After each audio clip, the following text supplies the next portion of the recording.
Wait, you guys plan? I think I've been playing D&D wrong. Or Well, you you're plan the about right to way. find out tonight.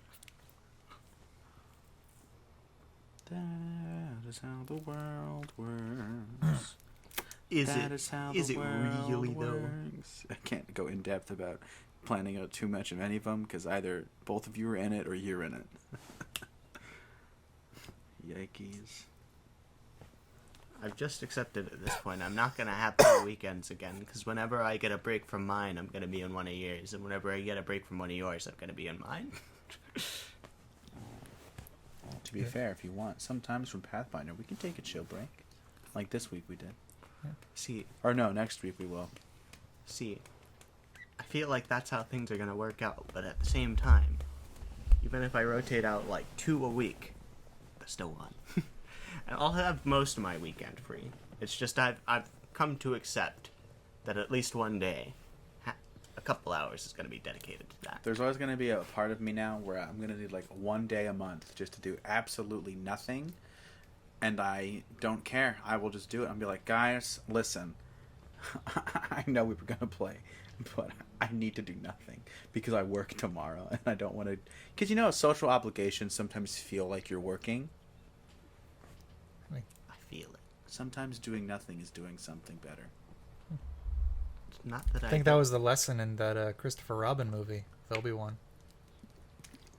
Yeah, I like the part where he used the lightsaber and then gave one to Winnie the Pooh and they fought Tigger to save Eeyore. You think the Dark Lord isn't bouncing away? Oh, you are one with the dark side, Tigger. I have brought peace order to my new empire. And then Sora comes out No, because no. Sora knows Winnie. That's true. So he's played by Haley Joel Osment in the real world, and he dyed his hair blonde because he wants to be just like Justin Timberlake. Don't we all? I mean, he's all right. Yeah. He's JT. I don't want to be exactly like him. No. Well, me neither. I want my name to be Justin Timberlake Oh, because Tom, that's different. That's cool. It's unique. That's new. That's avenue. It's fresh. Why not Justin Timberlands and then you can wear exclusively Timberlands on stage? I think you just stole that, so now it's your idea. There you go. there we go. We can call ourselves the JTs. You can be just Tim. Oh yeah, it's like Ed, Ed and Eddie, but it's just Justy and JT. Justy and JT. Justy Timberland. That actually doesn't sound that bad. Or should it be Justy Timberlake? That one sounds more meaner. What's your name? Justy Timberlake? What's yours? It's like when somebody tries to spell Benedict Cumberbatch's name. You know, that actor, Benedict Cumberbunch? Mm-hmm. Benedank Camberwanch. Dude, I got a Benedict Amber weed. Can I have some, bro? No. Well, that's That's pretty fucked. cold. Like, I don't know if we can be friends anymore. Like, I Just was like, kidding, friendly bro. my way, but then, like, Bro, I was just kidding, bro. no, it's too late, man. What kind of civil war is going on? The North versus the slaves. Whoa. Where is this power? Why are the North fighting really the slaves? Who wins in the end, really? The South. At that point. Oh, you No guys one- don't like the slaves either. Wait, we win. You know, people keep talking about the Civil War was North versus the South, but like, what were the Californians doing? They Because just, there were the West. There was the West at that point. yeah, they really just kind of went on trains to go to the actual fights. Oh, that's right. We were using slave labor for trains. Yeah, We because were there was the forcing North, the there was Japanese, the South, the and then there was, Chinese like, and the Irish to make trains. yeah, like there was the general North and the general South, and then there was like a small little worm of states to get to California. Mm-hmm. Because not all of them And have been Oregon. invented yet. Yeah, That's the Oregon too. Trail. I don't think Oregon was probably a state by that point. Yeah. Yeah, Want to start this officially? I mean, yeah, we started a couple minutes ago. Yeah, but This is the podcast. Don't you get it? We are the show. But no, if you want to Who like let start you it for in? real. Who are you? Doug? Whoa. Or something else? That's a Something pretty deep far question. darker. Yeah. Something far more powerful than we could have ever realized. British. But like, who even are any of us though? We'd like to welcome Great Britain. Lovely to see you. Some would say it's great. Some would say it's lovely. Some would say it's Britain. Smashing. Anyways. Welcome to downtown MoonTown. Hey, off. Offline. Yeah. Population. And That's something we do. Welcome back to MoonTown Offline, everybody. It's me, Owen. I'm here with Austin. And, Hey, that's me. I'm also known as Yeah. Not Owen. yeah. Whoa. And for the first time in MoonTown Offline history, we have a guest. Yeah. Guest who? That's a little humor I like to do. I'm really dumb. Oh, what's your name, sir? You know, my name's Donovan. But I do actually have one request before we really get started. Oh, sure, yeah. I'm not comfortable with guest. I feel like that's really changing the formula of your show. Can you like kick that new guy out? Yeah, guest? Yeah, we'll kick him out. Yeah. Cool. Yeah. Hey, guest. Yeah. How you doing? Doing pretty good. Yeah, get out. What? Get out. What y'all talking about? Don't you have a wife and kid? Go home. No, I don't got no I'll wife. shoot you in the throat with a knife. I got a kid, but I got no wife. I'm still gonna shoot you in the throat with a knife, but They now got me pregnant and I live. now I'm thinking about adding a Lego block That's in very there. brave of you. Oh, Get out. I'll throw this Lego block at you. all right, I'm going. Ah. How could you do that? I rolled an at 20. Oh, Damn. Speaking of segues, but it's harder to segue. Is he skiing or is he in a gay porn? hint. Watch, is that what? Yeah. Yeah, that's Watch what to find out. Watch what? What? Exactly. Who's on first? Today's podcast is about, let's see, Donovan and... So D&D. Yes, those are my initials. Donovan. Yeah, is it's it like- really? Is your middle name it's- with an N? Yeah, What's your middle name? Nicholas. Oh. Wow. Like look at Old that. Saint Nick? Dude, My are you thing was Santa going to Claus? be Donovan in Deland, Yeah. but now it works. Now we got Old Saint Nick here. How you doing, buddy? We've got D&D here to talk about. quite well. He gets to be on it. Now, I'm dog. Ackham, so one more letter and it's Acme. Rated E for everyone. I'm the sound of the Jawas. Like my initial. Oh, I was thinking of Jobs. Yeah. Okay, so Yeah. So, where are we? Who am I? What are we doing today? what time is it? What day? Because we date these. That's right. July 17th, 2021 at 2:57 p.m. One day after my friend's birthday from early life. Happy birthday, belated, Jonathan. The temperature is, that's Hot. Laverne, is 70 degrees. And this is a picture of my license plate, which you at home can definitely see. Don't put it up there. No. Editors, can you put that up, please? No, don't. Editors. Hey, hold on. Let me get this hat. Yes? Don't put his license plate up there. It's too dangerous. All right, I'll make a note of that. All right, take the hat off. Owen, where'd you go? What do you mean? I've been sitting here this whole time, man. That's so Dungeons and Dragons is what it actually stands Yeah. for. What is Dungeons and Dragons. Well, it originated in 1974. No, 74. I was actually going to say that. Yeah, I think it was 1974. By GG. By Mr. Good Game. Yeah, good game, Gary Gygax, and there's another person that's credited with it. Let's look it Yeah, up. one of his friends, right? Because originally it was like just something he was making for his Well, friends. it actually starts from a war game because they were war gamers, and they were like, "What if instead of focusing on a battalion, you controlled just one person?" And they kind of followed that logic through, and so this was the Dungeons and Dragons was a offshoot of Men and Magic, a fantasy war game, and no, off of Chainmail, a war game. So Chainmail already had some of these miniatures, and so that's how they would use some of the miniatures. It was labeled as a miniature war game, But you construct maps and you go through the maps and you fight monsters and you get loot and stuff. There was the fighting man, the magic user, and cleric. I brushed up because last week I watched Making a Fighter in Every Edition of D&D by Matt Colville. And I've already watched them all, but I was watching them again because I really like those videos. Because he kind of goes through the PDFs of some of the older D&D stuff. But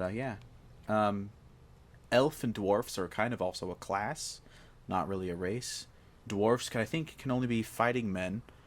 Elves can switch between fighting men and magic users at any point in time, no matter what. I can see why dwarves are usually so mad at elves. Yeah. Dwarves, like, you get to dwarves clerics might exist, but you can't play as one. Also, humans are what Gary Gygax just assumed you were going to play as, so that's why humans can level up the most and be the strongest. The whole point is that men are the most recent, and women and anyone in between, humans, I guess, are the most recent creature, I guess, so to speak, or species. So that's why you're delving into dungeons of elvish and dwarves and anything that was been taken over by monsters from legends and myths past. Including, but not limited to, dragons. Yeah, so sometimes you fight a dragon. They come in all shapes and colors. And then Greyhawk is the first world and supplement to Dungeons and Dragons, which kind of made it into like its own... Oh, it's kind of its own thing now. And Sure, second edition is more like a refinement of OD&D or first edition. Because there's basic, advanced, and then there's second edition. And then third edition's like actually like a whole new beast. Which if you ever play Pathfinder, I have. Pathfinder is somewhat simplified D&D 3.5, so a lot of people call it 3.75. And then there's fourth edition, which apparently we don't talk about. No. Somewhere between the creation and the 3.5 stuff was, of course, the 80s, which is famous for the Satanic Panic. That was fun. Harry Potter even got some of that in the 90s. Yeah, Harry Potter got a lot of that. Game of Thrones got some of that, I think. There's a Dungeons and Dragons show, a cartoon. Raise your hand if you've watched it. I watched a couple episodes. My dad showed it to me. In retrospect, now I know what it is. Yeah, I know that the first episode they fight Tiamat, which is a little... All right. Just one of the... Then they go into the game like, canon I'm going to fight Tiamat like in the cartoon. And DM's like, you sure? All right, then. All right, let's get this level 1. You're going to die.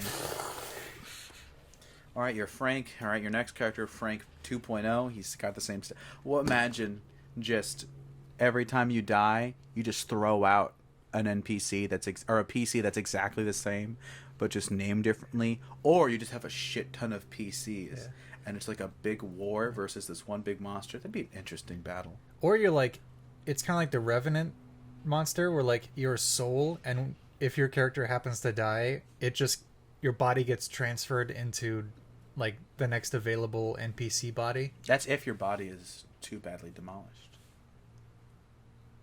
Yeah. Your soul could actually go back in your own body. But it's like you're going through a dungeon and like you die, but then your soul goes into bing bing bing the cultist that you're fighting. And then you just have to be like, whoa guys, hold on, it's me. It's me, Johnny Depper. I guess you can kind of do the 2.0 thing with like a Warforged. Like if you're a Warforged and you break apart and die, you just come back like, oh yeah, Mark II, here we go. MK2, yeah. So now with wings. Fourth edition happened, and Gary, I think his name is Gary Perkins, or someone Perkins, did that, and then that didn't do so hot compared to other things, and then we get Dungeons and Dragons 5th edition, which is the game that we all play and enjoy. Much more accessible, much easier to pick up for beginners. I think that was like the biggest thing about 5e when they were making it was how can we get people to more easily get into this. They took the cool new stuff that people liked in 4th edition and then was like, and we bring back the cool stuff that they liked from 3rd edition, slightly streamlined it, synthesized it with a cool new innovations like the proficiency system. Then it'll be an easier D&D that can get more complicated if you want it to, but it doesn't have to be. Yeah, you can definitely, I'm sure, add a bunch of stuff from all the other editions, not to mention Pathfinder, which is like the Pepsi to D&D's Coke. Yeah, Pathfinder. So the people who made Pathfinder started making supplements, and so they made supplements for D&D 3.5. Dietary supplements, or... Yeah, Okay. you know, go on a diet in this world and adventure. So they actually have a lot of adventure paths that are compatible for both Pathfinder and D&D 3.5. So it's pretty cool. And so I think Pathfinder right now is still currently the second highest role-playing game, second highest sold, after, of course, Dungeons and Dragons 5th edition. What's third? It might be Call of Cthulhu, but I don't think it is. I think it might be something else. I think Could so, be. yeah. It's not Vampires Masquerade. It's too niche. Might be Talisman. Maybe it's Talisman. Maybe it's Star Wars, because Star Wars has brand recognition. So, yeah, but we're not here to talk about those. Yeah. And then with 5e coming out, being super accessible, and then a bunch of people using Twitch and places like that to live stream their games and figuring out, hey, people like to watch this, and it's getting them into playing it. And now we have this kind of wave, myself included, of people... Myself included, just earlier. Yeah, of people getting into D&D and doing stuff with it. But which then finally leads us to the three of us who are each currently the dungeon master or game master of a specific world that us three and Donovan are shutting down. Let's get a new character sheet. Owen 2.0. Yeah. Here you go. Thank you. Oh, that's my intelligence? All right. The three of us and our buddy AJ. So it started off with Austin running a game, which we'll talk about later on. And then me and AJ starting off, and then Donovan coming in slightly later. At the third session. Yeah. And then after a while of that, took a pause, did one or two sessions. No, it was 2 sessions with you. Donovan I'm pointing to. And that's still happening. And I really want to get back to that at some point. Me too. In fact, we would be doing that today. But unfortunately, one of this guys that's not here has a job that has a really weird work schedule. And other people in this room have jobs that don't align that well. But, like, we're cool. Yeah, we're pretty dank.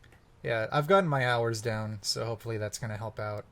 And just if AJ is able to wake up earlier, because apparently 10:30 is too early. Not gonna lie, with my hours, sometimes, yeah. And then we've done a couple sessions where I'm the game master. We've done exactly 3. Yeah, which was planned to be a 2-shot, but became a 3-shot. Well, actually, it was a 1-shot that became a 2-shot, that became a 3-shot, that might have been a 4-shot, but I said, nope, make it shorter. And you were like, okay, and you made it a 3-shot. No, I was already going to make it shorter, because Nice. I was like, all right, the first part, that was 2 parts. Maybe I've been a little too ambitious. A little too much time just being like, oh, here's all these cool characters that I made, guys. You can check see all the people I made. Yeah, check out how exotic this place is. And I thought that first fight would have gone a lot faster. We'll get into that but later. No. Yeah, but that's kind of where we are. Actually, we're in your garage. Yeah. Why'd you spoil the ending? We were in the garage the whole time. I thought we were in D&D land. That was the Shyamalan twist. Shyamalan? Isn't it Shyamalan? Yeah, it's Shyamalan. But you can do Shyamalan. It's Shamalian. He's telling us he's an alien, guys. Come on. Shamalian. Ram, lam, lam, lam, ding dong. Hey, this actually isn't a bad idea if you guys are hot. Yeah. Let's put the water ball in the back of your neck. I I mean- sweat a lot in the back of my neck. I think had I might girl, be, you but I feel see. like that's pretty Ram, lam, subjective. lam, lam, ding dong. She is good to me. So, Ram, lam, lam, ding long dong. story short of how Owen and I both got into D&D, it's Critical Role. For my very short thing, it's senior year of high school. It's 2016. After winter vacation, my bud goes, hey, you know voice actors because you want to be a voice actor? And I'm like, yeah. And he's like, hey, you know these people? I'm like, yeah, I do, except for 2 of them. And he's like, oh, cool, well, they played D&D. And I'm like, D&D, that's a thing I know of, but not really. He's like, yeah, it's called Critical Role. I'm like, oh, okay. So then I watch, and I'm like, hey, we should play D&D. And he's like, that's chill. So in March, we start playing D&D. That's March 2016. Fast forward to 2020. Oh, and you want to play D&D? There's also this show called Critical Role. Owen's like, oh yeah. Then Owen watched the show called Critical Role. But campaign 2, Yeah, I started. So I guess I'll go into my story then. Just as fast. Yeah, when we were in improv, I saw like you guys and Nathan and AJ talking about D&D, and I was like, oh, I've heard about that before, but I haven't really explored it a whole lot. And then over the months, I started exploring it little by little with you guys. Like I made my first character with AJ and Austin, and then that kind of translated. And then Austin was like, hey, like since we're probably going to be doing that first session in a couple, what ended up being a couple months. Like, oh, you should probably go check out these people. And I was like, all right, great. And they have kept me sane for a year now. Yeah. Like them and then the games we play. Only thing keeping me sane. Yeah. And the glory of God. Amen. Yeah.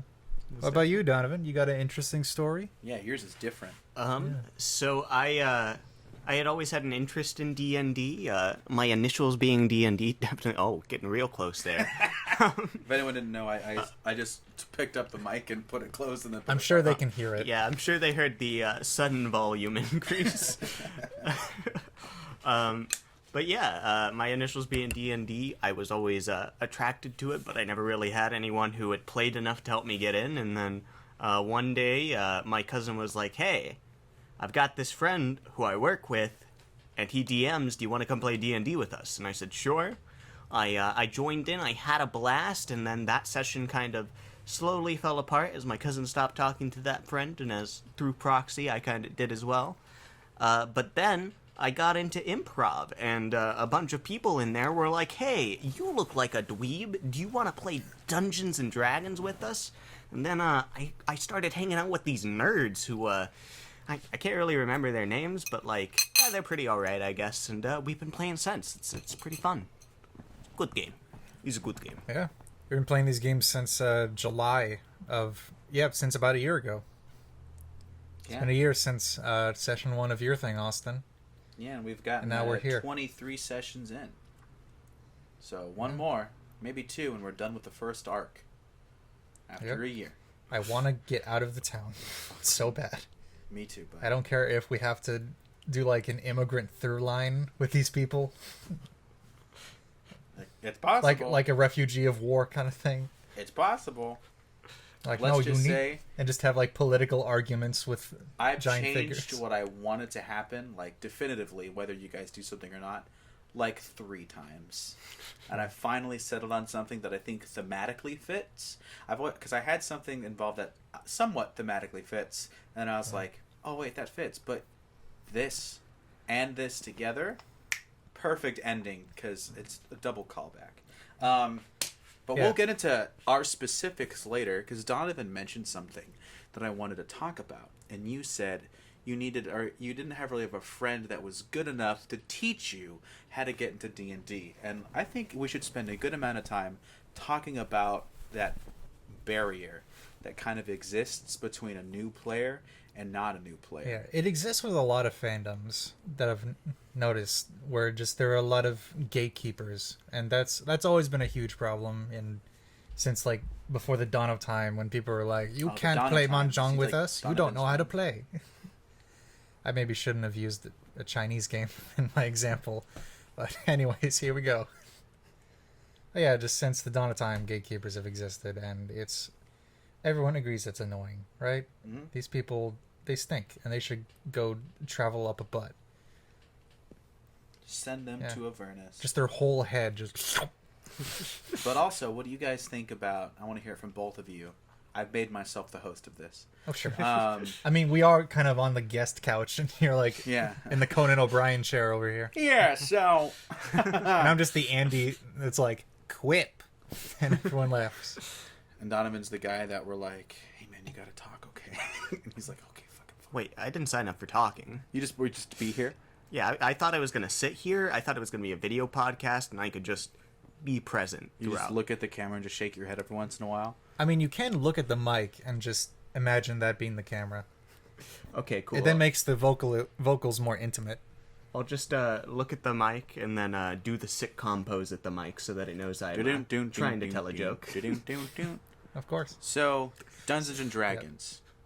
Not talking about gatekeeping, but getting into the game for the first time. You don't know the rules. How is it? How is it getting into How is it learning the rules? What do you think has helped you? What didn't help you? And how have others helped you? Let's start with Donovan.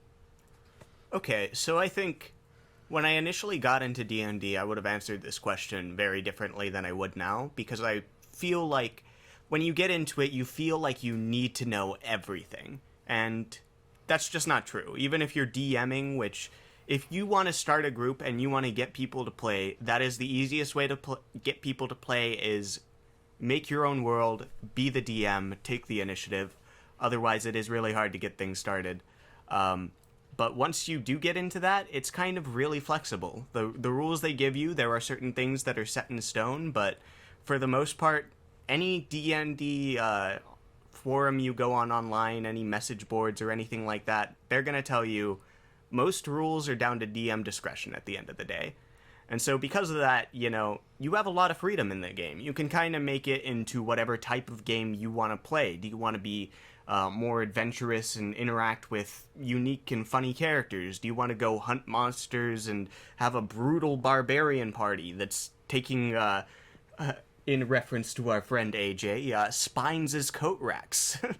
You know, you can really do a lot of different things with the game, and there a lot of things that helped me was just people kind of going through and doing, just playing with me, you know? You kind of pick it up as you play, and even if you don't pick it up properly, exactly word for word as it is in the book, you can make it your own. You can have fun and have a unique experience with it, even without having somebody bring you into it. I do think having someone bring you in and give you advice makes it easier, just because, you know, it's like anything else. If you have a teacher who is experienced in that field, they're going to have more base knowledge and wisdom in that field because they've had more time and exposure to working with it and studying it.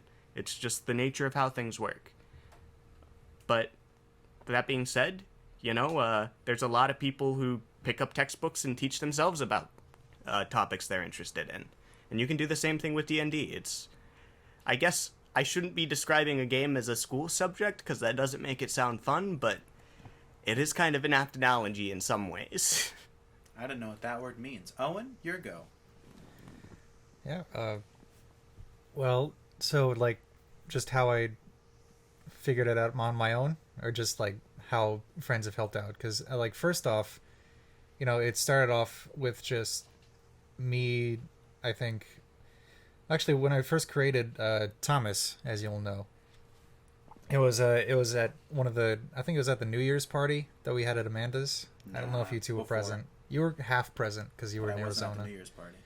Yeah, but it was really just like, I started off with just like writing a character, not knowing at all what things cost or what proficiencies were, or what skills were, or saving throws or anything.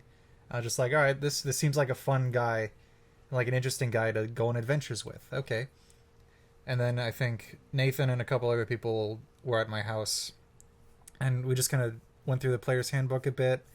And I was like, all right, this is sort of the general idea of like putting up a character sheet, you know, what these specific skills do, what you might want them. I really should have taken proficiency in perception. I think that would help out a lot, but no, c'est la vie. And yeah, and then obviously a lot of it was, you know, watching Critical Role and being like, okay, so like these guys are playing, so like, okay, natural 20, okay, that's an important thing. That's a very good thing to have. And then there was that time where you and AJ came over, and I was like figuring out like the importance of the dice. Like, oh, okay, so this is like the main one. Oh, I see. Okay, so the highest is 20, so that's why it's important for something or other. I still didn't crack that yet. But yeah, and then just generally over time, and I'm still figuring out stuff, still learning stuff.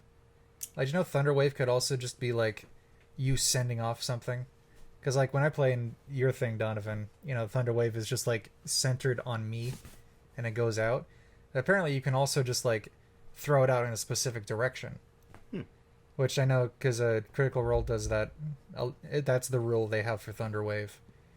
But I look back at the spell, and it says like originating from you, but I don't. But it's a little confusing as to like, all right, is that just originating from you, this thing that goes forward, or just around you. And I guess it comes up to how the Yeah. DM wants to interpret Yeah. realistic versus magic and fun. Yeah, because it really can go either way. But yeah, As sound that was just kind of does. my yeah, that was just kind of my process in finding out, because like for all you people who haven't played D&D yet, if you don't have a friend that knows how to play, like work to be the friend that knows how to play, because now I can go out and find people who don't know how to play, and I can tell them. I can be like, look, if you get confused, for one, totally okay, totally normal. You're going to be confused through a lot of sessions, but that's good because there are people there to help you. There are people there to help you along the way.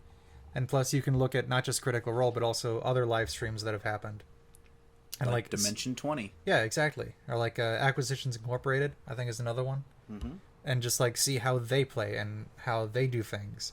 Like, okay, and then you can just kind of learn from that.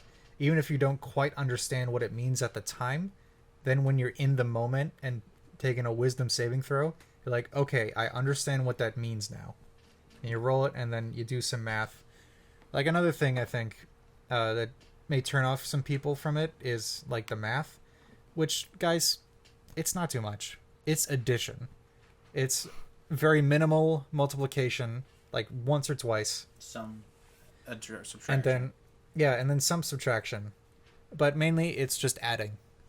And you're not on like a time limit to like, all right, you got to calculate all these numbers, go. Like, no, it's take your time. They'll understand because you're a new player, and they'll help you along the way. So that's at least my opinion on that. So how I got into D&D, like I said, it was watching Critical Role. We were high school kids. No money.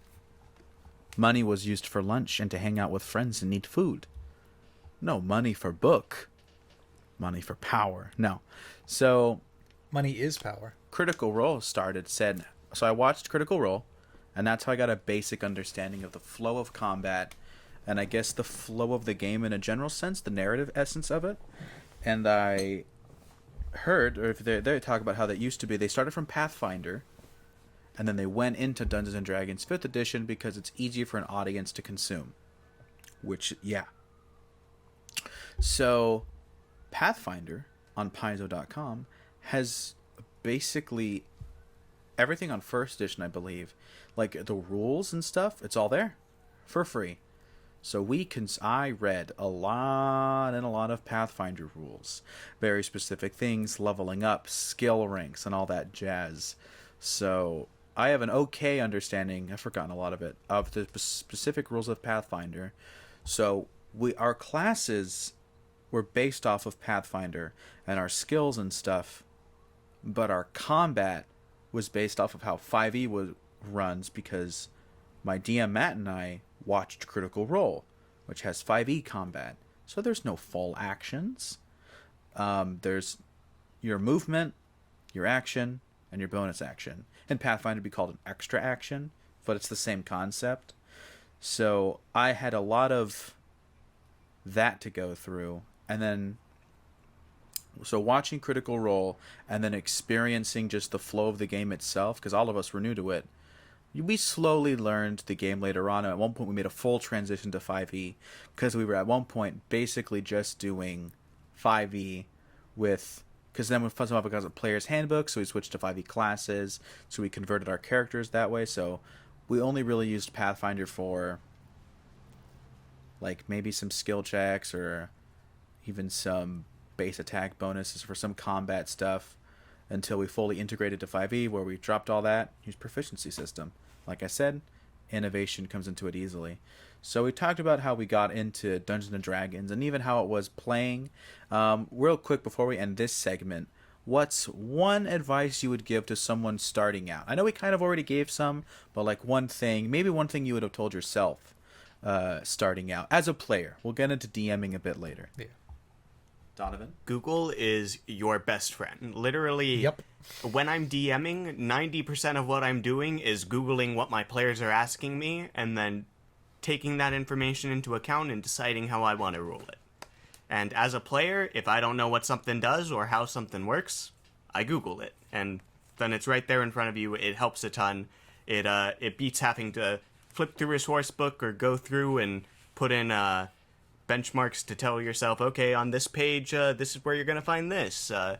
So yeah, Google's your best friend. Owen? Yeah. My advice would be, do not panic, because you go into it and you see the math, you see a bunch of weird looking dice that are like, that's not what I used to play. Sorry. And just like a lot of different, like, okay, so there's like about 100 or so options that you can do. That's not to mention sub races and subclasses. And here's some things. Like, don't panic, because when you're at the table, at least one person in that table, knows how to play the game a little more than you do. Sometimes they're also having some trouble, but also B, they're going to be there to help you. So do not panic, because everyone at the table is going to help everyone, even if everyone at the table doesn't quite know what's going on. And yeah, also Google is part of that kind of don't panic thing. It's like Hitchhiker's Guide for the Galaxy. Always know where your towel is. Yep. My one piece of advice to new players as a player is going to be to follow the fundamental rule of improv, which is just yes and. Because it's a game that you might always be playing with people you're comfortable and social with, just yes and things. Also, sometimes you're going to make decisions and you're just yes and yourself. Your character did a thing and you're like, oh, I don't really think that fit with my character. You're playing a game. You're there to have fun. Your character, like you, is not a 100% a constant just X. Sometimes they're Y. Or B or C. Or Z. Meaningless numbers. Yeah. So just yes and. Yes and other people. Try to have fun. If the game gets too much, or too gamey, like any sort of game, you can put it down, set it aside, and try to find the fun. So, yeah. So we're all players. I mean, maybe you are. I am a single woman man. I identify as a gamer. We all play Dungeons and Dragons 5th edition. Before we go into that a bit more in depth, Let's go to a commercial break first before we delve into any of that. Oh, nice. I'll switch out a chair during that. Yeah. Commercial break. So we'll be right back. Start.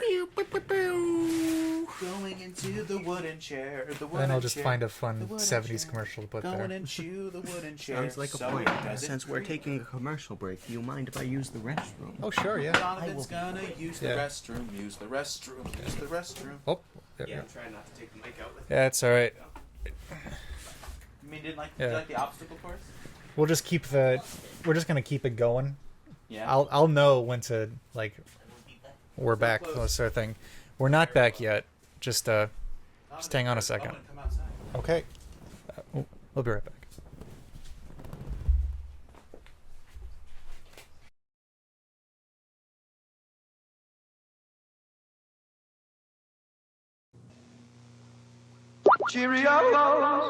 Gotcha. Cheerios, crunchy toasted Oreos, the tasty way to round out this complete breakfast. Cheerios! When you want a great taste of Cheerios, just Cheeriodle. Cheerios. Did you know Cheerios has bike stickers? Yeah? Bike stickers for super-looking bikes, snazzy skateboards, or colorful notebooks. There's one set free in specially marked Cheerios boxes. 6 sets in all. Bike stickers! I like to take a ride very high in the sky with my 3 musketeers. I can't get far without my fluffy chocolate bar. 3 musketeers. Luscious chocolatey nougat whipped up and out. Mmm. Then covered in real milk chocolate for that light, fluffy taste that gives your spirits a lift. No matter what's around, that's where I can be found with my 3 musketeers. Hello there, Ben. Ben Kenobi? I was once a Jedi Knight, the same as your father. You must learn the ways of the Force.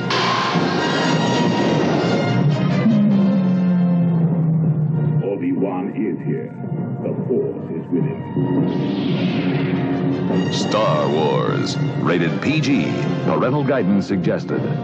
Now playing at a theater near you. Your dungeon master has placed you in a dreadfully precarious position. You're playing the most phenomenal game ever created. Your skin grows cold from your first glimpse of the enormous beast. It's a product of your imagination. Survival depends on a quick, decisive move. Your choices are limited. Stand and fight, or run. Use your lightning bolt. Victory is yours. Win the treasure. TSR Hobbies, Dungeons & Dragons games. Products of your imagination.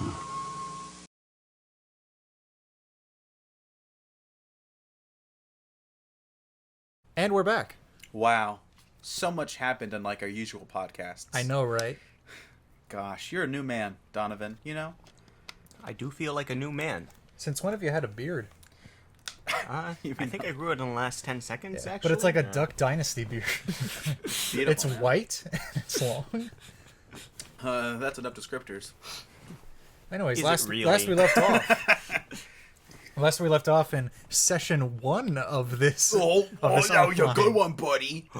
That was a nice short rest we did, huh?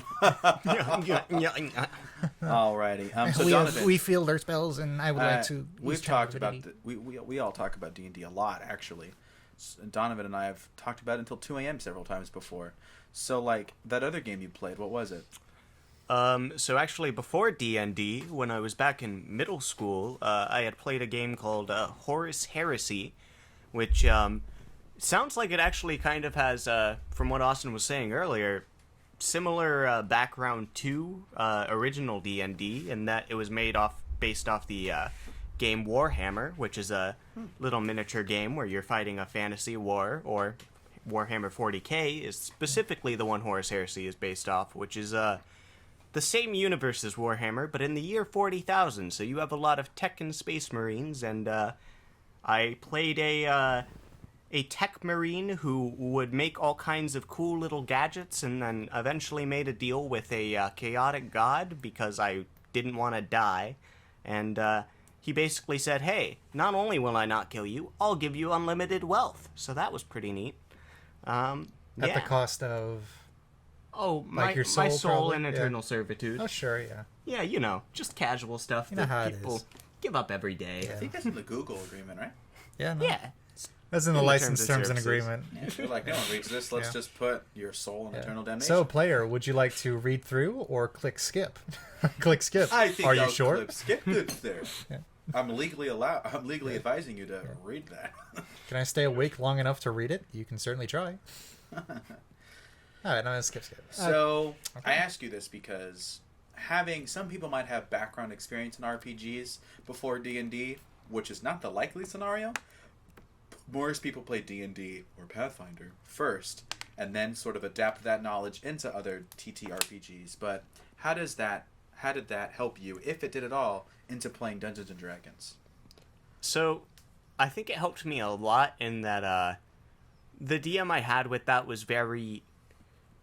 he was creative and fun. He actually made several of his own tabletop RPGs in the time that I knew him, despite not being out of middle school yet. I'm 90% sure that guy's going to go on to be a game designer. But, yeah, I think it helped me to... Whoa, We're using napkins we're getting to static. drench sweat. But yeah, I think it kind of helped me open up and kind of realize, hey, it's a game. You can have fun with it. Like, yeah, you should be in character, at least in my opinion, but I have an acting background, so I'm biased.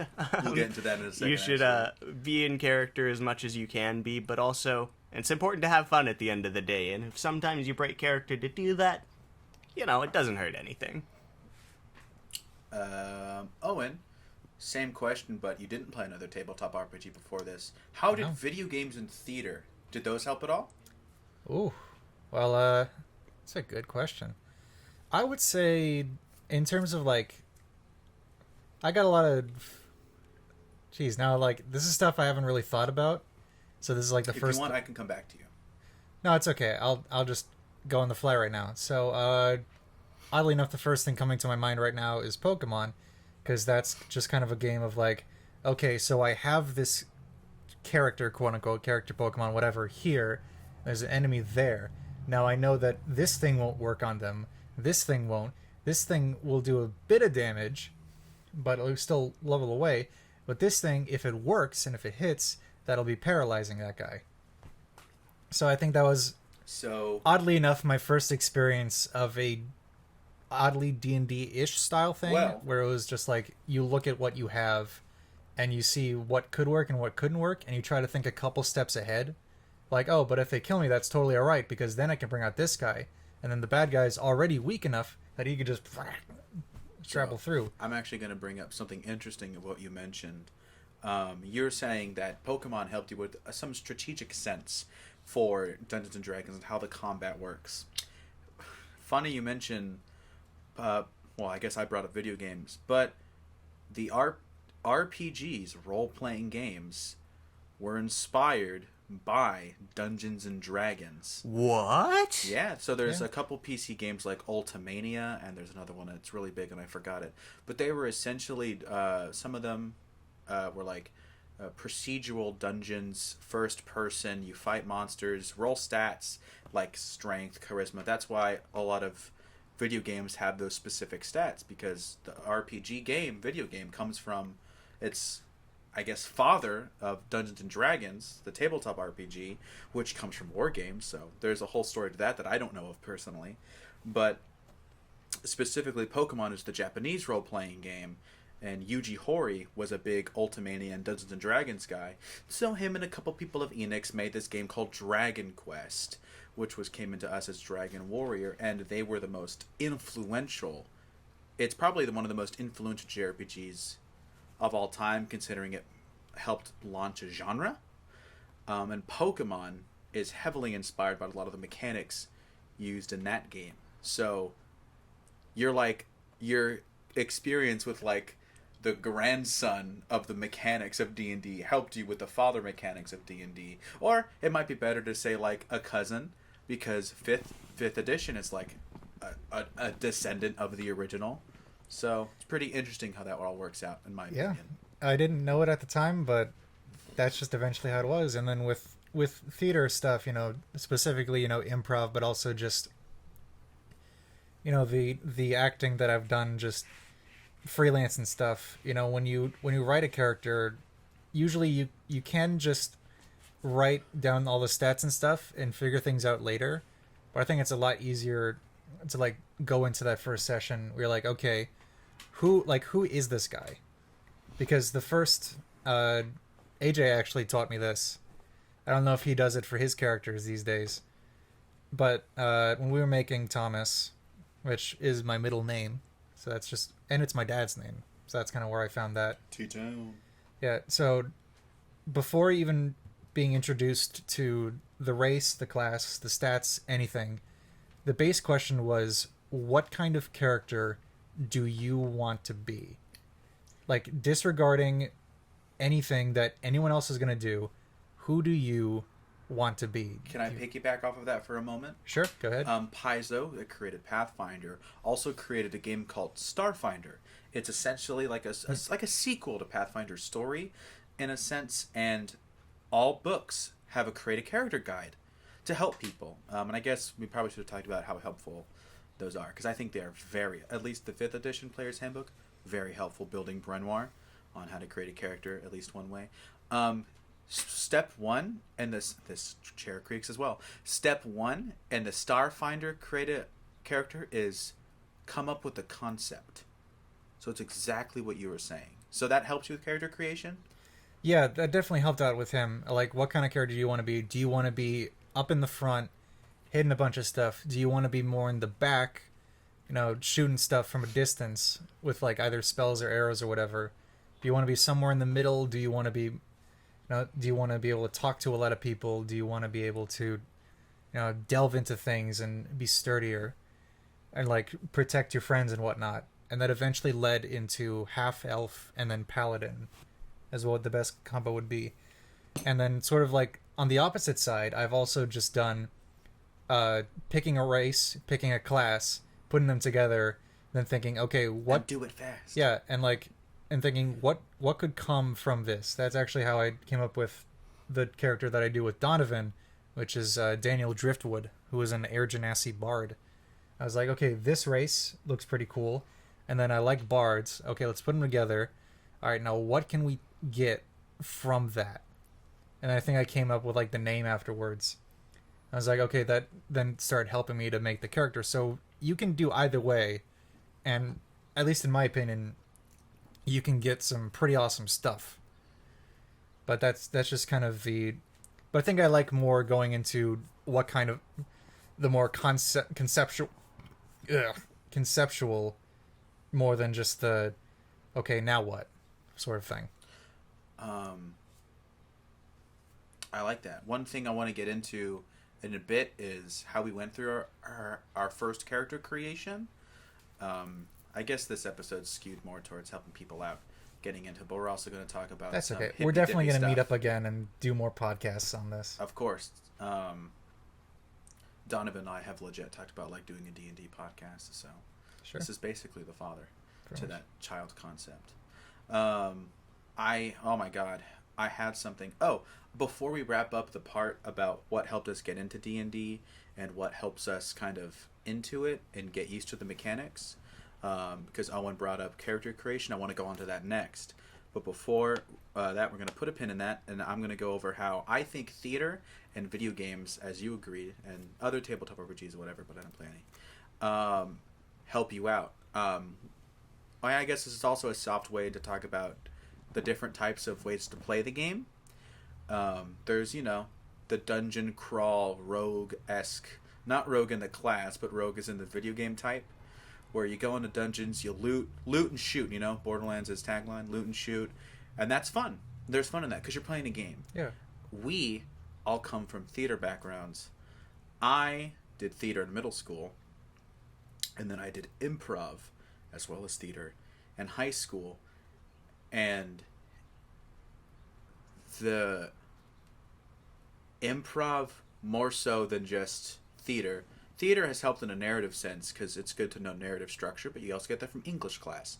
With like Freytag's Pyramid is probably one of the best models for narrative structures I think we've ever seen still. We could talk about English theory. But improv to me has helped in such a way as, in order to play the game to what I think is fun, I think it's best if you think about D&D as almost a subsection of the greater artistic concept that is improv. Because what is D&D but not just a version of either short form or long form improv? And you just use specific mechanics like dice to help tell the story. So the whole thing about D&D is that it's a collaborative story. It's not your story. You can write a book. You can design a video game. You can do whatever you want, But this is, if it's us three in a session right now and Owen's the DM, Owen crafts, or maybe doesn't, but he's giving us a world through narration and description, the exposition in the book, and then Donovan and I use that as the stage to perform, and then Owen performs with us as other people we interact with, as in like a video game. Costuming's a nightmare. Yeah, so Owen and I will have the controllers essentially in that sense, and so I like it. It's a good, nice blend mix of the two mediums, and I think if you're a video game person and a theater person, you'll definitely pick up with the way Critical Role likes to play and the way we like to play generally, which is character driven and fun game driven. And then AJ's more of a fun battle driven player, which I love. I could honestly also do a campaign which is just loot and kill things, because we've all gotten into, there was one point you get into D&D and you're like, all right, how do I be good? How do I min-max, get the most optimal character? Because, there's fun in that, but there's also fun in the suboptimal stuff. And so I think if you look at improv as a form of, if you look at Dungeons and Dragons or TTRPGs in general, because they're role-playing games, as a form of improv or theater, and I think you'll have an easier time understanding it. And if you've played video games, you've already discovered the mechanics that were birthed from the ideas of Dungeons and Dragons, so you should have an easier time with that. But now, when you mentioned creating a character, how did each of you come up with either your favorite or your first player character? So I know some of us have more than others. Owen, you have 3 or 4 Of just like characters that I've made. of PCs. Yeah. Oh, of PCs, well, 2. Because I've got yours, Thomas, and then I have Daniel. Right, and I have- DM the other one. Yeah, and then I DM. That's a lot of NPCs that I make and I love. But I've also made a couple other PCs that I think would be a lot of fun to And we've even made it throw earlier. at some point. Like, okay, if Thomas dies, okay, this would be a good one to bring in because it's kind of like a juxtaposition of the character that I was playing. That's kind of the mindset that goes in with that. But yeah, right now it's just 2. So I was going somewhere, and I got distracted by the We're handle. not finished yet. Yeah. You should probably wait. Oh, you're right. Do you find it hard to like not plan ahead as much as you want? Because in terms sometimes of character arc, or in terms as a player or a DM. just as like it's kind of a DM question, but just like when you're planning ahead something, you know, it's not only very hard to figure out where it might go, not just because of the character decisions, but also the dice rolls. Because you might be like, okay, it'd be really cool if this particular character, like if they just had the great luck of getting this thing and like they just barely make it, and it's like, oh, it's a 2. All right, so this goes in a completely different direction. I want you to hold that. Yep. Because that's a great thing to get. Because this will be our last round of player questions. Yeah. And then we can open with that. Because there's a lot of juicy stuff to talk about there. I already thought about 3 different things. My apologies for opening that floodgate and then immediately okay. closing it. If they are learning anything, it's that when we talk about anything, it's tangents, tangents, tangents, tangents. Yeah. And if it's about D&D, it's just tangents into more D&D. Yeah. And They then should know this by now. They've been yeah. here with us for like a year and a half. Also, but this makes a good first video. Anyways, so my first character, I'll just start with mine. He was Naal Stoneheart. I will literally go through how I got all of those things in there. Naal Stoneheart is a half-elf. Why is he a half-elf? I kind of wanted my character to be somewhat like Link. I love The Legend of Zelda, and Link is one of my favorite video game characters. I always play as him in Super Smash Brothers. Obviously, now I main him in Mario Kart 8 because I'm not a loser. I'm one of the short people. No, I'm a tall Link man. Oh, Hyrule. It rules. High rules. Link, high rules. That's what they should say in Smash. He's they don't. pro marijuana. Because he's green. He recycles. High rules, man. High. Oh, that's also a good one. I thought, okay, Link is kind of like an elf, but I'm personally never wanting to go so far into the fantasy races. I actually kind of like Gary Gygax's idea where it's like it should kind of be about humans, because in a sense all art is the human experience, and I best touch upon that if I get into art or if I play as a human. But that's a whole other conversation if we talk about art theory. Jesus, my Lord and Savior. So I was watching Critical Role at the time, and I loved Vex and Vax. And so in Pathfinder, you can have a favored class and a second favored class. And I was going to do a Ranger as my main class and a Rogue as my secondary class, which is also a Prestige class or a other class in the Advanced Player's Guide in Pathfinder. That's basically just that. It's called a Hunter. Could have been that, but I would... Oh, yeah. Some advice. Don't play advanced things when you're a starting player. Play the basic stuff. Maybe just from the first book. If it's just for a one-shot, that's okay.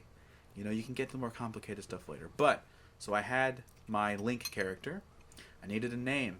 Someone I was really a big fan of at the time, and still am, because I was watching a lot of How I Met Your Mother and listened to his audiobook in the car with my mom, is Neil Patrick Harris.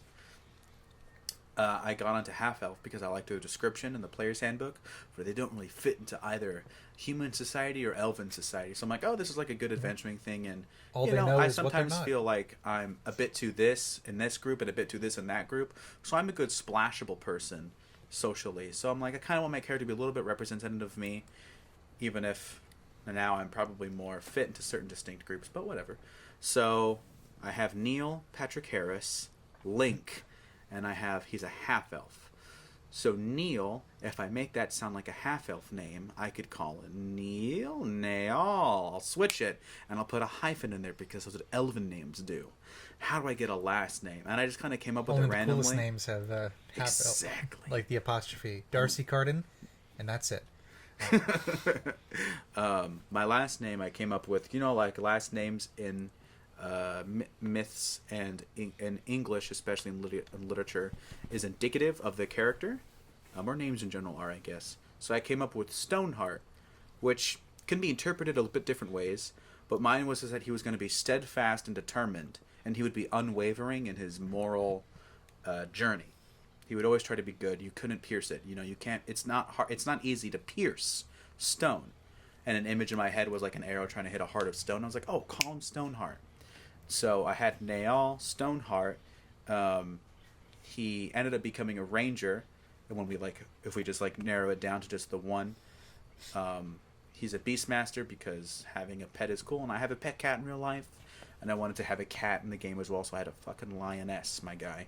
Boom. So that's how I created Naal Stoneheart using Critical Role, Neil Patrick Harris, weird naming conventions, and being like, how can I somehow fit my personality into this? Also, he has a thing where he's bad at talking. It's not a character tick, it's my tick. But then it became part of the character. And now it's a really weird when it shows up in other characters, and I feel a little awkward about it. But Donovan, year go. Okay, so before I get into the character creation stuff, do you mind if I backtrack a little bit? I just wanted to touch on not necessarily the... Well, that's all the time we have for today. Tune in next week. So we talked a bit about how video games are related, but I always have felt, especially with one of the sessions Austin runs, one of his Pathfinder sessions actually, it's kind of sea exploration based, and it made me think of how D&D is a lot like long-form anime, like shounen anime. Like One Piece, you have episodes where it's a lot of action and nonsense going on, and it's mostly the main characters. That's very true. And then you have filler episodes where it's all kind of nonsense happening, and you don't really know what's going on, but it does technically continue their story. It's just, not something you need to know for the next big event. So I just wanted to touch on that a bit. It's kind of like playing your own anime in a sense. We got the weeps hooked now. But my first character in D&D was actually... it was actually one that was made for me, and it was a halfling paladin named Buzzworth McCain, who went on adventures and was trying to save the world, and happened to be paired with this fish who was super charismatic, and who basically would convince me that everything he wanted done was what my god wanted done. And so yeah, I was a paladin that was manipulated by my friend and thought I was doing good, while actually was probably performing some type of war crime or another. Halfling paladin too. That's a scary combo. Right? Yeah. You got luck and divine luck. Luck and smite. It's just Lucky smite. great. Oh, I rolled a nat 1. Oh, now it's a nat 20. Divine Smite. Goodbye. That's how it's been with me. I've one shot 3 things. 2 of them have been AJ's character. The second character I made, I kind of, that one I made myself, and I kind of decided more based on the roles I got. So originally it was going to be like a big hearty dwarf. But then I rolled, really low on charisma, and he had a charisma of, 8. And so, instead, he just kind of talked like this. He didn't really do the talking. Didn't he even let have the other accent. people in the party do the talking. He's not confident enough to have the accent. Yeah, it's actually a No, that's rite cool. of I passage. didn't need to have the accent. Don't worry about it. Oh, that'd be fun. Like a dwarven village or something, where to get the accent, you need to fight your way through the people. You have to win a tournament. Yeah. Only the nobles have accents. Yeah, and if you survive a battle with the king, then you are allowed an accent. No, I feel That's only actually the artisans have accents. Nobody take that because that's a There's hilarious no rich concept. There's no rich dwarves. They're all communists. Yeah. Well, I mean, they throw Are their they? diamonds Are they? away. This is useless. They're not a very capitalistic society, I don't Dude, think. check out this rock. I mean, they could be in your game, because that's D&D, but whatever. Our apologies. Continue. Then the next character would probably be the character I made for the first campaign I did with Austin here, which I knew I wanted to be a druid because I always had an interest in the class and was like, you know what, this is the day we're gonna make our druid character. And so I started looking through the races, and I settled on a water genasi, and I actually did research into deities of the D&D world and myths, and I came up with I can't remember their names now, but somebody whose name was roughly, it had Ben in there somewhere, and then there was this goddess who was like Estitia, and I combined those two and made a druid who likes to read. Basically, huge book nerd, like he was a wizard, because wizards get their magic through learning it, as where most other magical races just kind of have it. So yeah, I'm not going to go through all of my characters. We'll stop it there. I've monologued long enough, but yeah, the process behind creating them was always just kind of what was this person's background and how would that shape their view on the world and what was their outlook on the world before whatever the inciting event that kind of set them on this journey happened was, because, you know, it will change you to a certain extent, but how you greet a problem is also formed by your background when that problem arises. If you've always been optimistic and then a problem arises, you're more likely to be like, okay, I can handle this. What do I need to do to get through this? As where if you're a pessimist, if you're a pessimist and a problem pops up, it's probably going to be like, oh man, just another thing, I'm screwed, life sucks, everything sucks. It's a lot to do with outlook. I try to focus on what is this character like and how would they react to those situations, and then let that inform the character as I'm making them. Alrighty. Owen Boney. Oh yeah, it is interesting. Like when you take in the monomyth too into like character creation, you're essentially going through all like what flaw does my character have? Yeah, you're going through like the quote unquote first act of the hero's journey, and like as soon as you like reach the what would be the unordinary world, the unnatural world in that story, like that's when session 0 is, that's when session 1 is, that's when you meet the group in the tavern.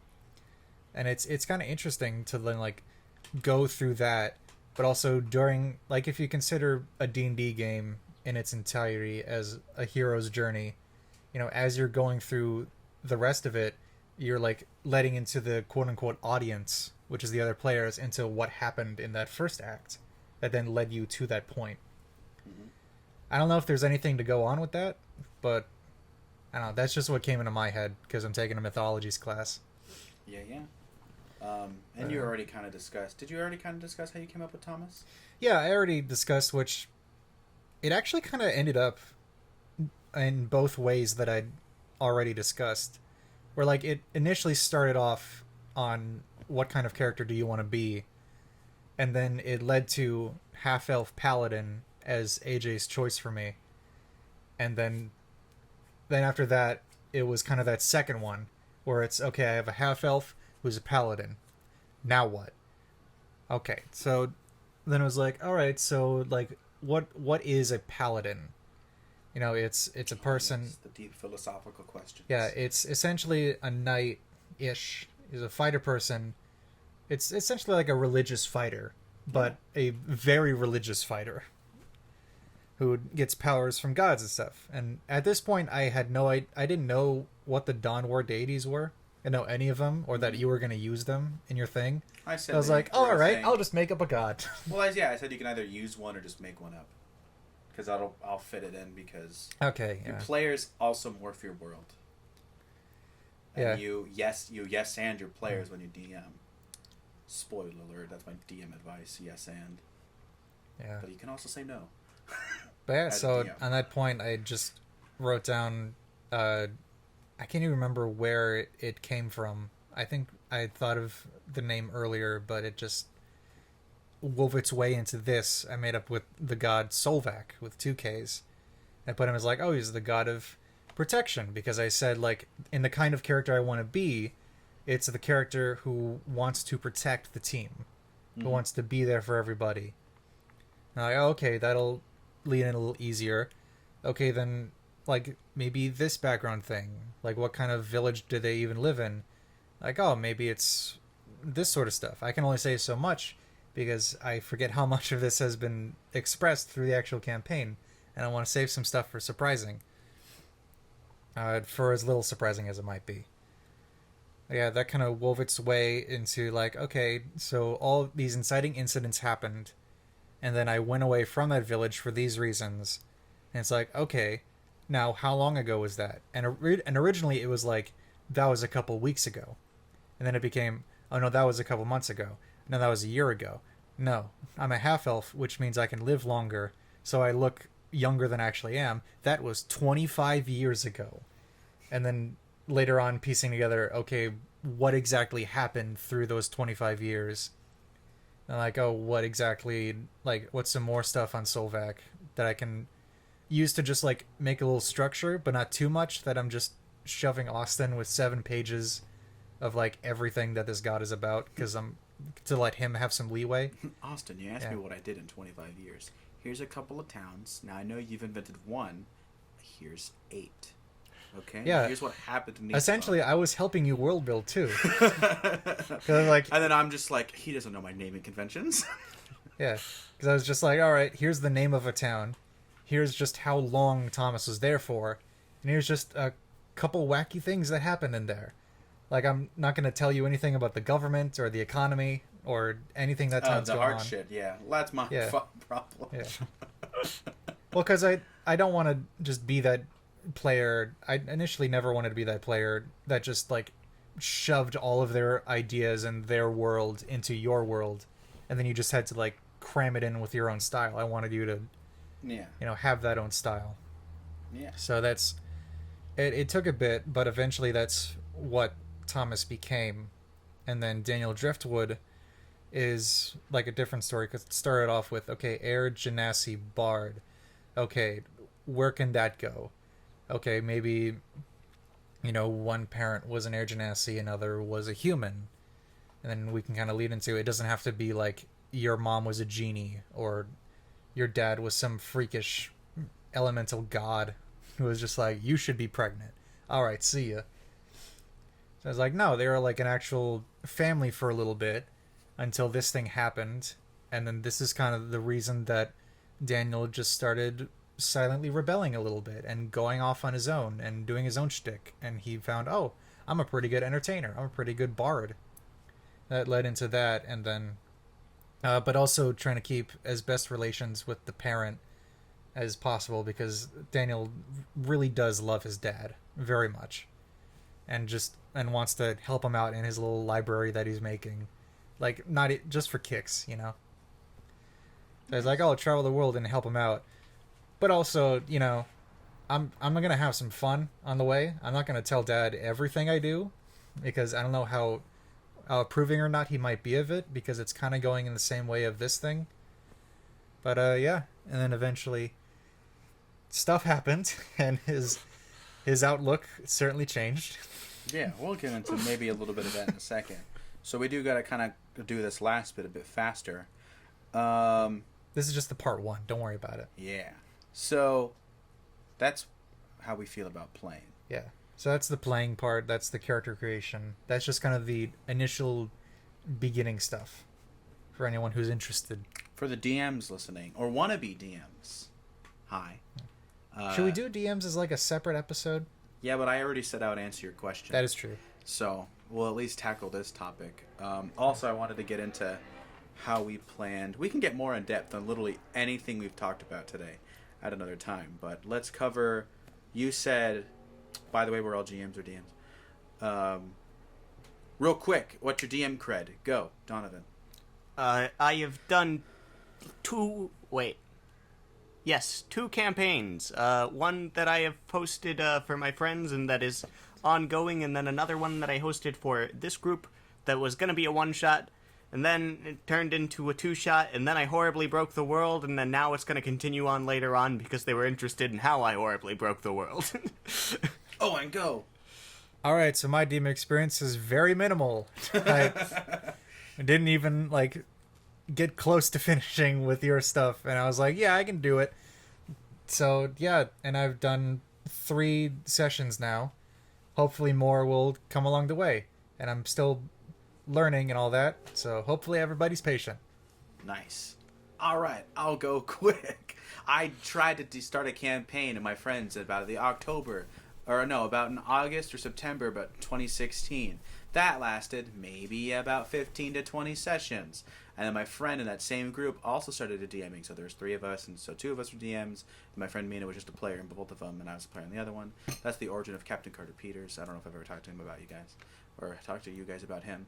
That went for a bit. That didn't get to a super cool spot to end. It just kind of ended in an airship, and they landed, and they're like, oh, here's a cool new city. Never played again. And that last session was in like 2017 or 2018.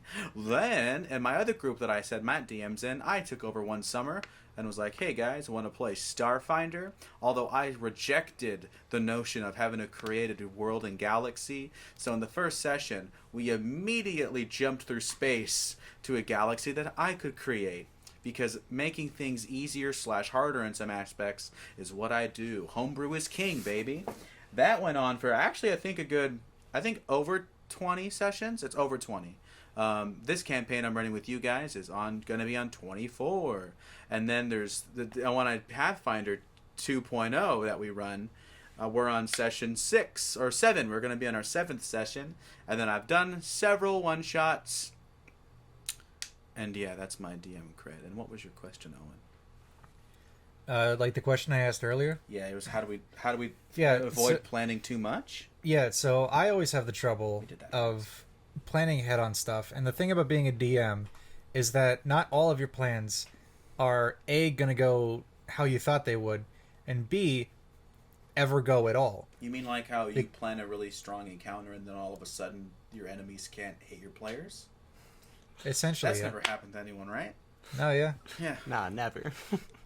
Like, oh, there's no... Like, you plan out a dungeon. This happened to me during our thing. Plan a dungeon, and they don't go into, like, 1 or 2 rooms that you were planning on. And you're like, alright, cool. Like, I thought about it, and I had this, like, homebrew magical item that I made. I was like, no, they don't need it. Never bring it up again. Alright, moving on. Nice. Now we know about it. Yeah, and not only that, of just the player choices, but there's also the rolls that you do, because it's a dice. And dice don't usually go the way you want them to. Maybe you want them to do poorly on this, so this happens, but they do terrific. Maybe vice versa. Maybe they just do all right, and you're not able to give them the clues they need to get through this. And they just, like, mess up or something. So, you know, I kind of get that in my head. And then you also start planning out, you know, future events, future sessions, like future arcs that these characters will 100% go on, and like what kind of adventures they will have. But then no, it's like, no, you got to keep it to a minimum and just focus on the now. So I wanted to know how you guys deal with that nope, that's not a word. Unprobability? That's not even a thing. Improbability. Yeah. Of like the inconsistency of the plans that you made, or are you more able to take a breather and stop overthinking for a second, more so than I have? You're gonna let me go first? Yeah. I don't stress too much about creating a perfect story. I have a theme or a story in mind, and I sure hope it goes well and it goes okay. But since I think about D&D as improv, shit's gonna go down, and it's gonna go down weird. And if nothing is gonna go as I ever plan, nothing. Even, because sometimes I'll mess it up. I'll write things down and I'll accidentally say something else instead, and that's just canon now. Sometimes you can take it back if it's not that important, but other times you're like, I gotta move on. Gotta move on. In the most recent Pathfinder session, I screwed up. It was supposed to be sorry, this is something you're not aware of, but the beginning, it was supposed to be Lario and Luigi that were gonna make breakfast. So I screwed that up, and I forced one of my players to be like, you know how to make gnome onion soup, and you're sad. But, oh gosh, such a big question. I guess this goes into how we plan, which is something I did want to bring up this episode, was that the general thing and how I avoid not planning to the point where if you guys don't do it, I have no idea what to go, is I need first a general understanding of my cosmology, then I need a general understanding of my world. So what's the theme I'm going for? And if you know, I nickname our campaign, the one I run, D in Duality. So the biggest thing is obviously good and evil. It's sort of a mythical hero styled campaign, with some real and harsh things thrown in there. And for example, I didn't plan you guys to kill the liaisons of the Crimson Party. However, that was a campaign changer, because that made Little Brook so important to you guys, because you killed 2 NPCs that were going to kill you. So at the second round of combat, it's self-defense, right? And I planned that to make that it was going to be a hard fight if you fought them, because I thought it was a possibility. And I said, okay, sorry, this is more off the cuff. So actually, I never planned on how the conversation was going to go. I was going to leave that up to you and the mayor. And because of some bad rolls, it led to us going into the part where the artifact was found.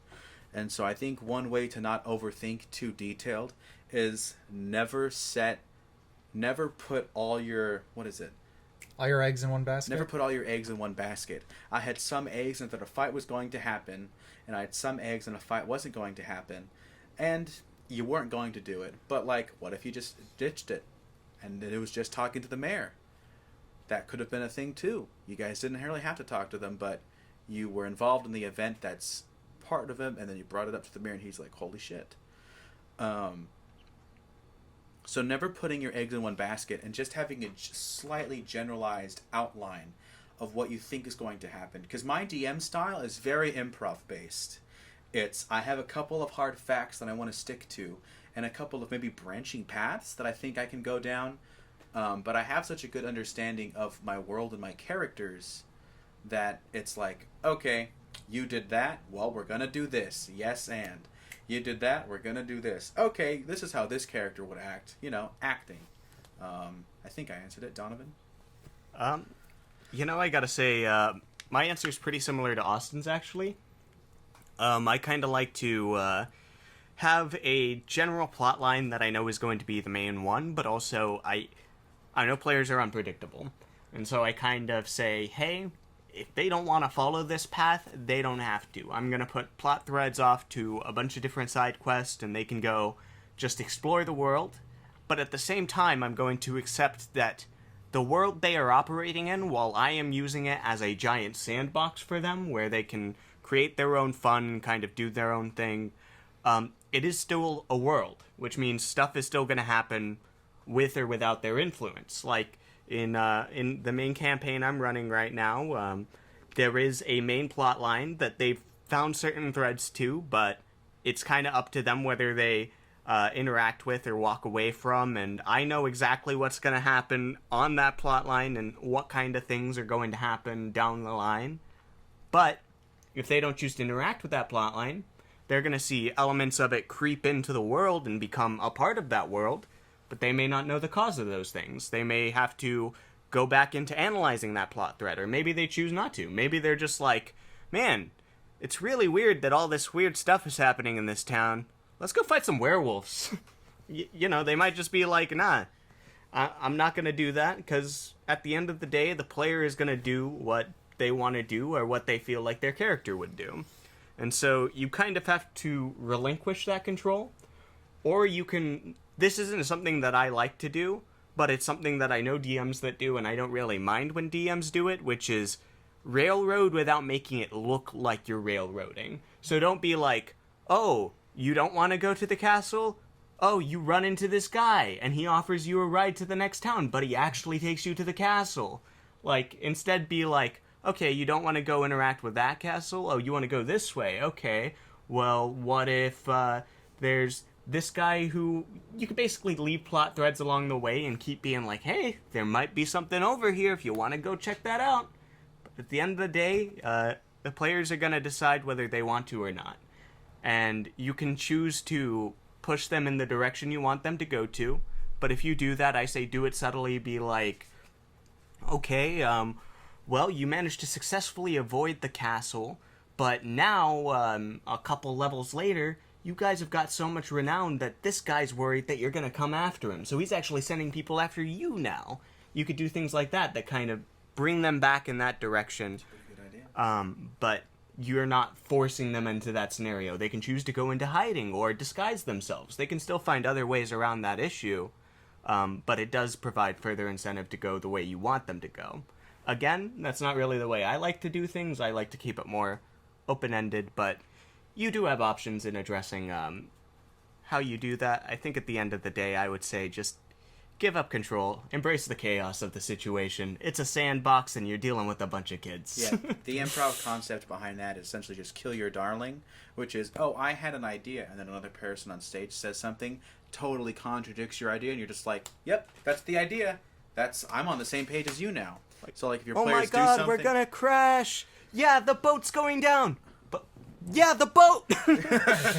We were not in a plane, like, in my mind. So that's essentially that. There's a cab driver in a boat. Did you have any other GM-related questions? I mean, I'll probably collect mine and we can figure them out for next time because we're running a little stretchy. All right. Then there is the one last question I wanted to ask and go over was, we each have our own campaign. We do? Yeah. Apparently. How? I guess technically I have two questions. First, quick. How do you plan? What's your general plan outline?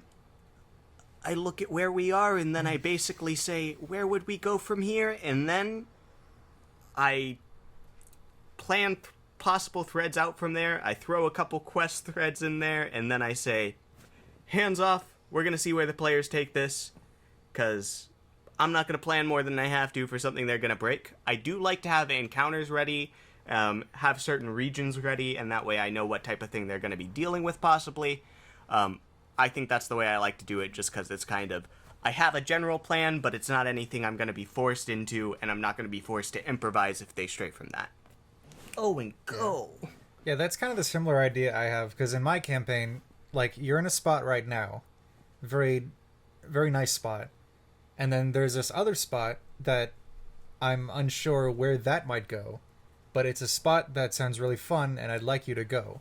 There are different branching options of the kinds of allies or enemies or items or wealth or whatever the heck you even want to do in this city. That, like, eventually be like, okay, you can do this stuff for a couple weeks, and then boom, this thing happens. Okay, let's see where this larger thing goes. So, yeah, I think that's sort of how I've been planning whenever we get back to my campaign and start that up, is just, here are 2 or 3 different options for you that are, some of them are kind of in preparation for this thing that's going to happen. Some of them are just, like, completely independent on their own and don't really have anything to do with that thing.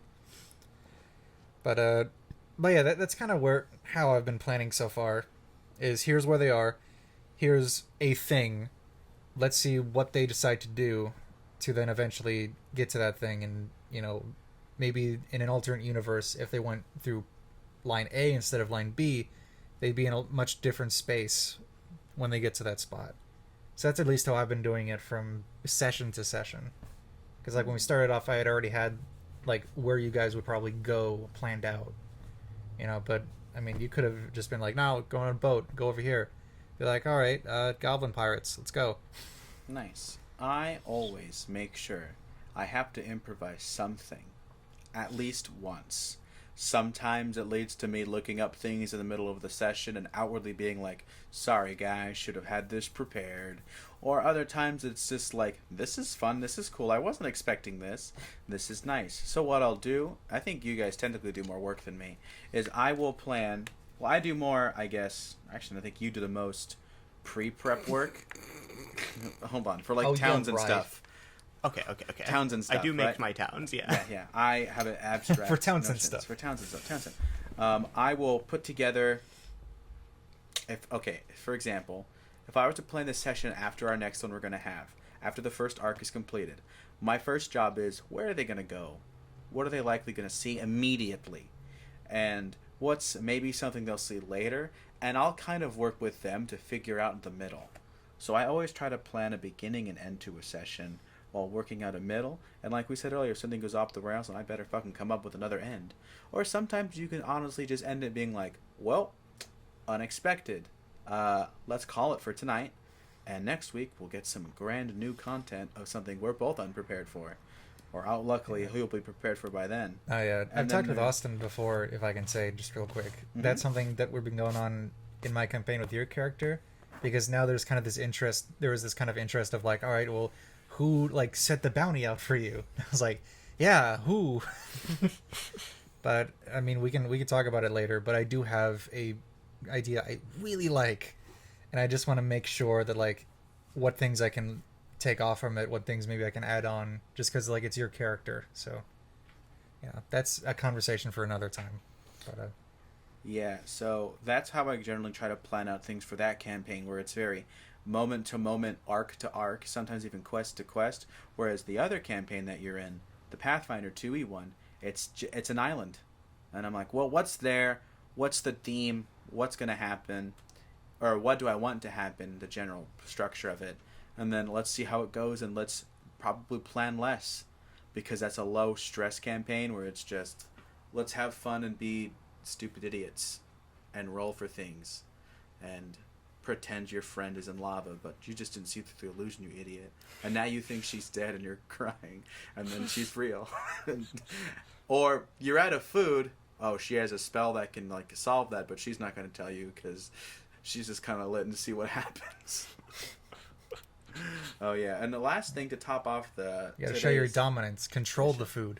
Yeah. So before control the water, you control everything. Before we end today's session, Alright. what's one of your... I was going to do least favorite, but let's not do that right now. Let's all stay positive.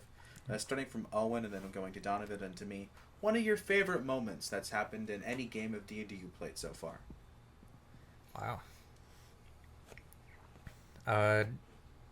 I definitely think one of the best things was obviously the liaison session that we had, which, I mean, I don't know if we want to, like, go into in a couple other offlines, go into, like, detail of our specific campaigns, and, like, well, you know, in this moment my character thought that yes, but I think that episode I say, that session was it was so much fun, because, like, so many things went poorly, and it really then became one of the most important days for these characters' lives, because those decisions, essentially, I don't know about AJ and what he has to say about it, but, like, that day changed a lot of the perspective of my character and, like, what they want to do next.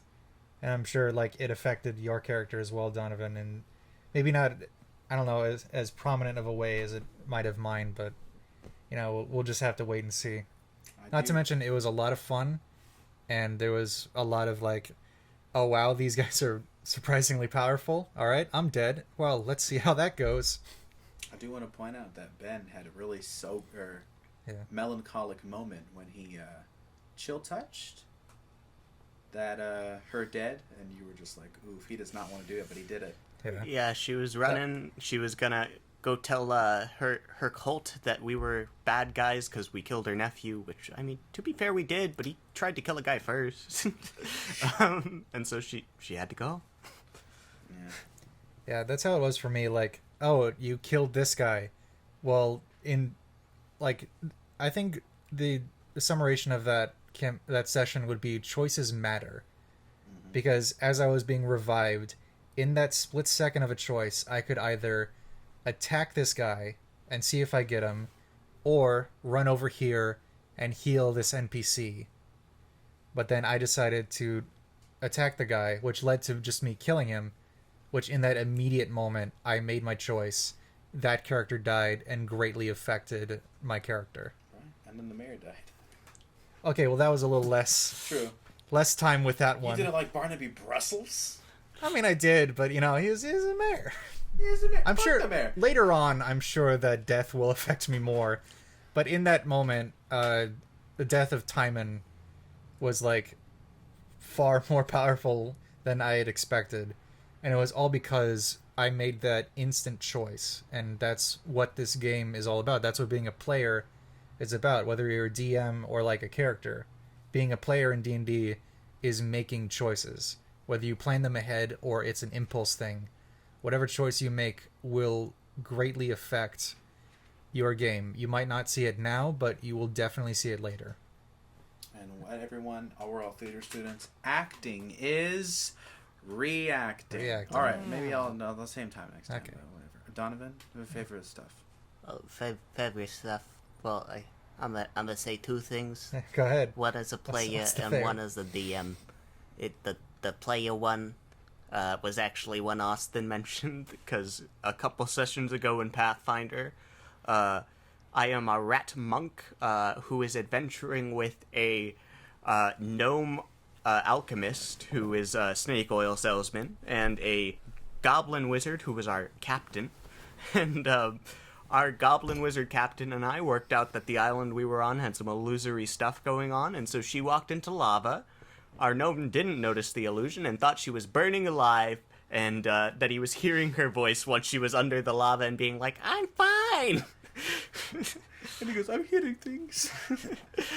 And then one of my favorite as a DM, well, I'm gonna do a little half one first, which is totally breaking my world by introducing time travel and ray guns. Let me find a gun prop real quick. So what was your favorite moment, huh? And then my other favorite DMing moment was recently I had a player I expected to fight a wyvern, and instead they fed him beef jerky, spoke Draconic, which it didn't say the wyvern spoke, but I figured, you know what, it's probably like primordial and elemental languages. They're close enough where they could get the general gist, and ended up convincing them to form an alliance with the dwarves that thought the wyverns were hunting them. Boss encounter. More like a boss-ass way to form an alliance. So that was fun. That was a good session.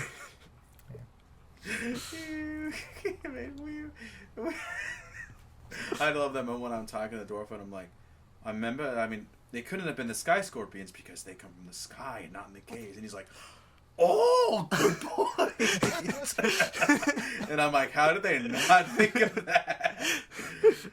Oh my god. Dwarf leadership isn't picked based on their thinking. They're picked based on bloodline, mostly. That's nice. One of my favorite moments, Miranda. She and I were in a campaign with my boy Matt. It's the main one I've been talking about that's going on for 6 years. And there was a part where we were fighting someone who just launched a fiery arrow into gasoline that exploded in the encampment we were in. And listen, she's kind of into one of our friends, but like I wanted her subdued. And so my goal, I kind of attacked first and she attacked us back, and it became between her and her a fight of counterspell. Miranda counterspelled every single spell until she was basically out of slots, and she had an artifact in her hand. And my goal, because I don't want to kill her, but my goal was to get that out of her hand. And since I have a line, this is Nael, we try to, like, that was my goal, was to get that weapon out of that hand. So not a normal combat encounter where it's like, oh, HP goes 0. It's no. I'm gonna get that out of your hand, and you're gonna talk to us, and we're gonna make sure we have power over you. Because I wanted her still, because it gives us power in the negotiation. Because I was like, I don't trust you right now. You just killed a whole bunch of people. Like, what the fuck? And we did it. And then her brother came in, and that was the end of that session. And in the next session, my character died because his heart got eaten. And then he got brought back, and then my party left to join the bad guys that we literally just fought. And then I have a new character that's with them, that's a blood hunter, Order of the Lycan. So, yeah, that's one of my favorite moments. It was so awesome because Matt was getting natural 20s, but, like, we finally did it. And a counterspell match is intense. It's insane. It's tense. Counterspell. She almost power world killed us, but we counterspelled it with a nat 20. It was beautiful. And Yeah, that's one of my favorite moments. I have others, but Yeah. That's a really good moment. Yeah. Should I bring up one with you guys, or just screw you guys? I mean, you can do whatever, I guess. But yeah, thank you guys for listening. Yeah. I'd like to thank Donovan again for joining us on this little adventure. Thank you for having me. There's definitely gonna be more of this because there's a lot to unpack. Yeah. Not a one shot, huh? No. Yeah. You're telling me. What did we learn today, everyone? Wait, we were supposed to be learning things? No, but you do on accident. I had a notebook, but I seem to have misplaced it. Oh yeah. But I learned. I learned about how the history of JRPGs and the wargame and Sneaking over jamming to stuff and stop biggity it. boo boo biggity biggity boo biggity biggity boo Thank y'all for boo. listening and watching. You. We'll see you next time on MoonTown Offline. See ya. No, you won't. Video only works one way. True. It's not like sound. It's not like space.